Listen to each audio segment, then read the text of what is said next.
दिया माननीय मुख्यमंत्री जी ने और उनके साथ ही सभी मंत्री शामिल थे और अभी इस्तीफा गवर्नर साहब ने स्वीकार कर लिया। अब कमान दोबारा शब्द कब ले रहे सर?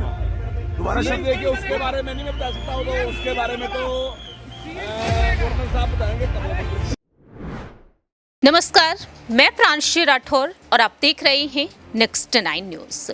इस वक्त हमारे साथ मौजूद हैं हमारे सहयोगी अमन जी, जिनसे हम चर्चा करेंगे हरियाणा की सियासत के बारे में। हरियाणा में जिस तरह से देखने को मिल रहा है कि 6 महीने बाकी रह गए हैं विधानसभा चुनाव में और महज 2 महीने बाकी हैं लोकसभा चुनाव में, और इससे पहले हरियाणा में आज एक बड़ा खेल होता हुआ नजर आया है। जिस तरह से बीजेपी और जेजेपी का गठबंधन टूटा है और निर्दलीय विधायकों के साथ मिलकर बीजेपी अब नया गठन करती हुई नजर आई है।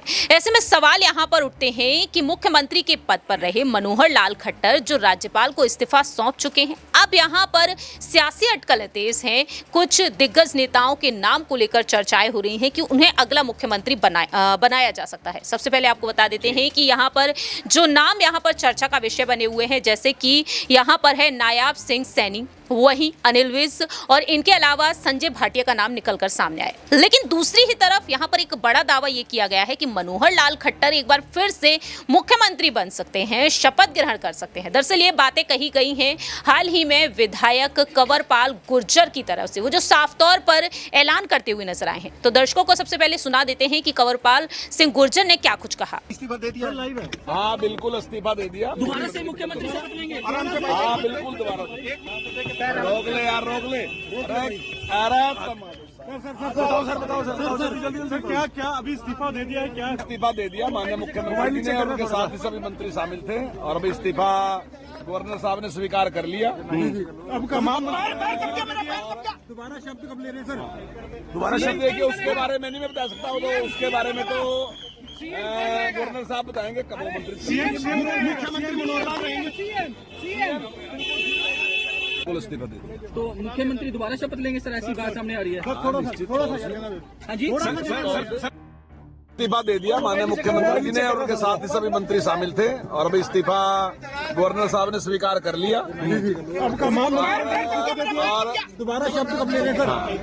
सीएम कौन बनेगा? मैं नहीं बता सकता हूँ, उसके बारे में तो सीएम कौन रहेगा? गवर्नर साहब बताएंगे कब। अरे सीएम कौन रहेगा? सीएम बिल्कुल ठीक है, सीएम साहब ही सीएम साहब हैं। सीएम वही है।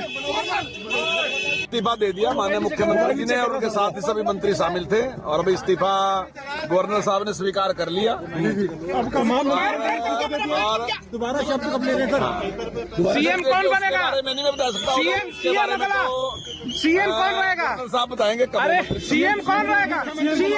सीएम बिल्कुल ठीक है, सीएम साहब ही सीएम साहब हैं। सीएम वही है।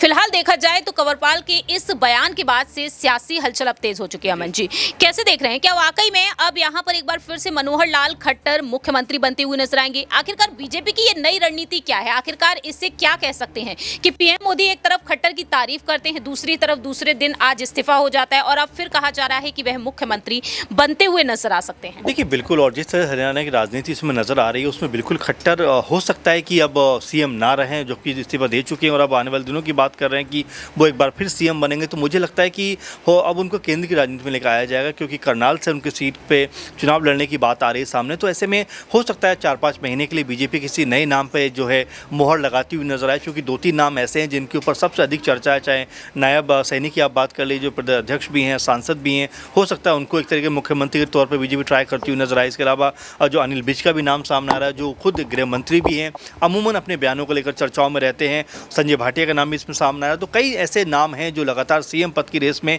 बने हुए। लेकिन क्या वाकई में बीजेपी की जो सरकार है ये पूर्ण बहुमत पा लेगी? क्योंकि 41 का नंबर है इनके पास में। अगर हम देखें जेजेपी के अलग होने के बाद अब बीजेपी के पास में 41 विधायक हैं। ऐसे में उनको कम से कम 5 से 6 विधायक चाहिए जो सरकार बचाने के काम आ सकें। और जब हम देखते हैं पूरे आंकड़े को तो समझ में आता है कि एक ही गोपाल कांडा जो पार्टी से आते हैं, बाकी 6 जो 7 सांसद विधायक हैं वो निर्दलीय हैं, तो ऐसे में क्या सरकार बचाने में सहायक हो पाएंगे? क्योंकि अगर 2, 4, 5 विधायक भी यहाँ से वहाँ हुए तो बीजेपी की सरकार को धराशायी होने में वक्त नहीं लगेगा। तो पहला सवाल तो यही है कि क्या ये जो विधायक है जिनके ऊपर बीजेपी दाव लगा रही है, क्या ये उनके साथ में खड़े हुए नजर आएंगे जब फ्लोर टेस्ट होगा? तो ऐसे में अभी कई सारे सवाल हैं जो हरियाणा सरकार को लेकर उठते हुए नजर आ रहे हैं। ऐसे में क्या मनोहर लाल खट्टर दोबारा सीएम बनेंगे? क्या एक बार फिर से उनके नाम पर बीजेपी मोहर लगाती हुई नजर आएगी? मुझे लगता है बहुत कम चांस है, क्योंकि अब जिस तरह से पहले भी कहा जा रहा था खट्टर का ये लास्ट जो है सीएम के तौर पर जो कह सकते हैं कार्यकाल है, इसके बाद कोई नया चेहरा बीजेपी ट्राई करेगी, तो ये अब काफ़ी हद तक सही साबित होता हुआ नजर आया, क्योंकि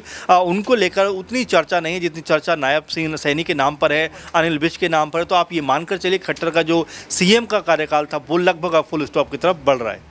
देखिए, फिलहाल देखा जाए तो यहाँ पर मनोहर लाल खट्टर को लेकर ये तमाम कयासबाजी तेज हो रही है। अब देखना होगा कि दावे तो ये भी किए जा रहे हैं कि जल्द से जल्द अब कुछ ही देर में शपथ ग्रहण समारोह भी हो सकता है। तो देखना होगा कि आखिरकार बतौर मुख्यमंत्री कौन दिग्गज नेता शपथ लेते हुए नजर आएगा। फिलहाल इस खास रिपोर्ट में इतना ही। बाकी की तमाम अपडेट्स के लिए देखते रहिए नेक्स्ट 9 न्यूज।